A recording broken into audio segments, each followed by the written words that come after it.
So your friend has invited you to this restaurant that he's dying for you to check out. His recommendations are always on point. When she tells you to go to a certain place, you know it's going to be fabulous.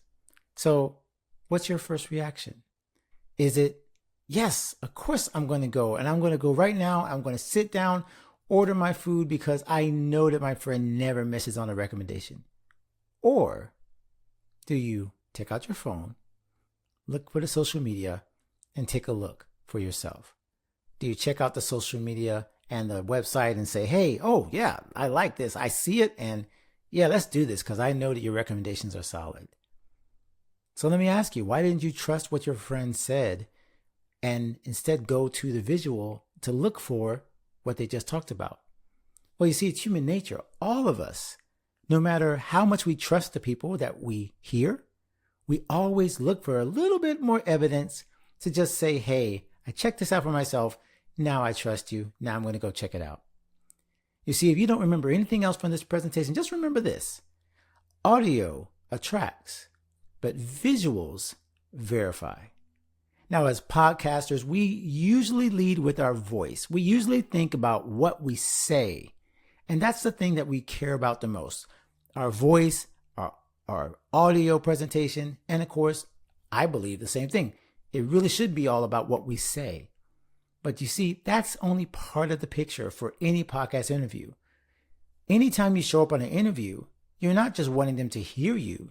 You want them to stay connected with you. You want the audience, the people listening, to remember what you said and then to keep following you and to stay connected with you, which means they're going to go check you out and they're going to verify that what they just heard should be what they see when they go to your website, your social media, whatever online branding or online presence you have. They're going to want to see if this thing matches up with what they just heard.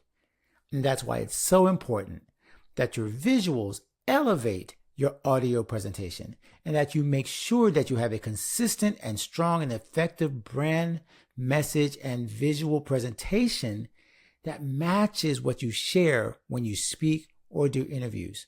So before you go book any more interviews, make sure that you have a branding strategy, something that makes sure that when you say things that people will go back and they will see verification and congruency and alignment with what they just heard.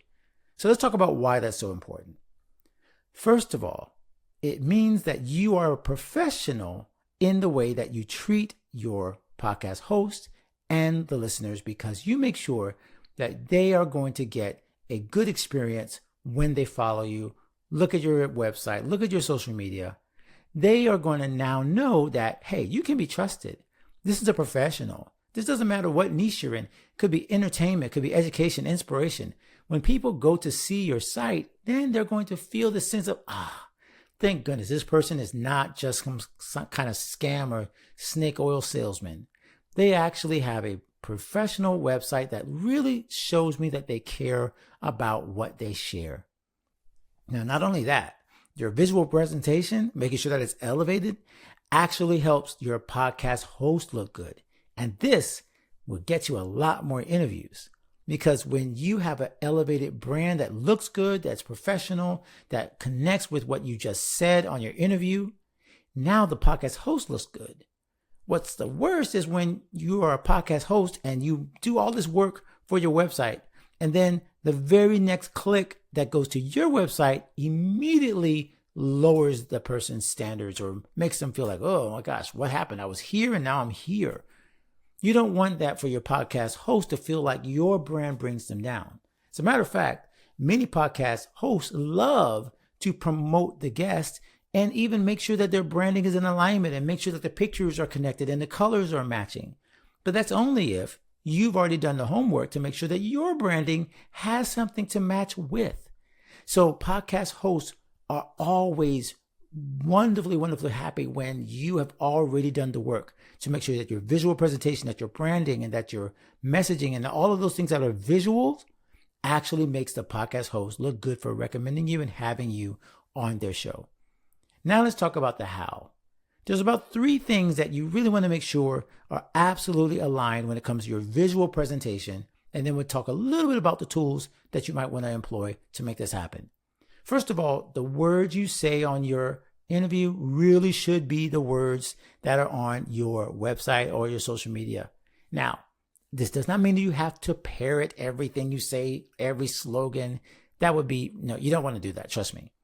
But what you do want to do is have some kind of congruence between a word, a phrase, the way you say certain things, and then the words on your website or on your social media. They should match. There should be very clear things. There should not be a whole different kind of marketing spiel on your website that has nothing to do with what you said on your interview. Again, that's going to destroy the trust that you just built by showing up on this interview. By being a guest, you are giving an invitation to someone to check you out. And if there's nothing that you said with your words that are actually things that they will read, well, now they don't know if they can trust what you just said. So make sure that those words are at least very close to the same, if not the same, for something that you say, a slogan, a byline, that is clearly also on your social media or your online presence. Also, make sure that the feel of your website or your social media is the same. You don't want to have a perky personality and then a doom and gloom website with dark colors and something that just feels like the total opposite of what you just shared.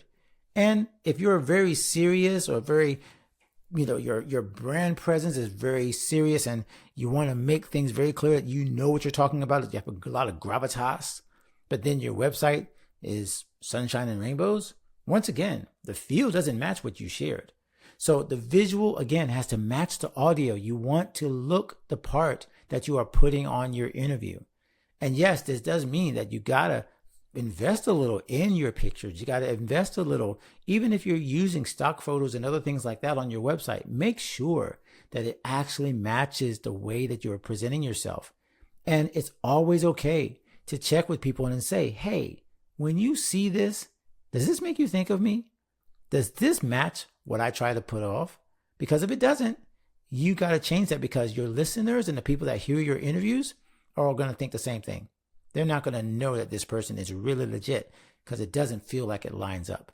And then finally, make sure that the offers you say and the websites you share are also visually on your websites and on your pages and on your social media. Nothing is worse than when I interview someone and they say, oh, well, go here, and they read this super long URL that no one can find. And then I got to cut and paste that and try to put it on the description. And no one's going to click that, and I'm going to try to shorten it. But then when they go there, they're going to look for the button and it's not going to be there. I don't want to put my listeners through that. I want to make sure that every time someone is on my show, that what they offer is there. If it's in the bio, it's in the bio. If it's a click here, it's a click here. And it's easy for the people to find because it visually matches what they shared. You see, in all these things, it's all about intentionally thinking past the interview to the fact that people will want to follow you. And your visual presentation is what will verify what your audio hopefully attracted. So once again, let's just talk about a few tools. Now, a lot of these things are going to change with time, but you definitely want to make sure that your website has a header where above the fold it has that slogan. So whatever website you use, make sure that the words you say are somewhere at that top above the fold that they talk about, so that as soon as somebody goes to a website, they see a similar phrasing or the byline or the slogan that you just talked about on whatever interview. A lot of hosts and a lot of people love it when you already have designed something directly related to the episode. And then when you share it, they know exactly where to go, and it makes it so much easier to share, because I know when they click this button, they're going to find that offer. And as I mentioned, the feel of your show or the feel of your episodes, everything that you want that you're going to be sharing in that interview, you want it to also appear on the social media or the website that you just said. So if you show up and you're on a show that has a very, very light personality, you want to make sure that it matches with what you share on your webpage as well. You don't want there to be, again, you don't want to be on shows where there's this total opposite of this show feels like this, but then they go to your website and it's totally the opposite. So even as you think about where you're going to try to get these interviews, think about the positioning of that so that the visuals will match where you show up. So there isn't this big disconnect as soon as they get to your website. Make sure that everything that you do in your visuals are verifying what the audio is presenting and attracting. Now, once again, we are podcasters. We interview, we host, we use our words. That's the thing that I will always say is the most important thing. When that friend recommends something to you, they are trustworthy. You trust them because you've heard them say it before and you know that they're going to be legit. But it's always good when you go to that website and you see exactly what they said is right there on it. That's why you got to make sure that your video is elevating everything you're sharing in your audio. And don't be afraid to get out there and change things up just to make sure that you are elevating your visual presentation so that your audio will always be trusted and you will show up even more effectively, even more confidently in every interview you do. Thanks so much. And I hope this has helped you.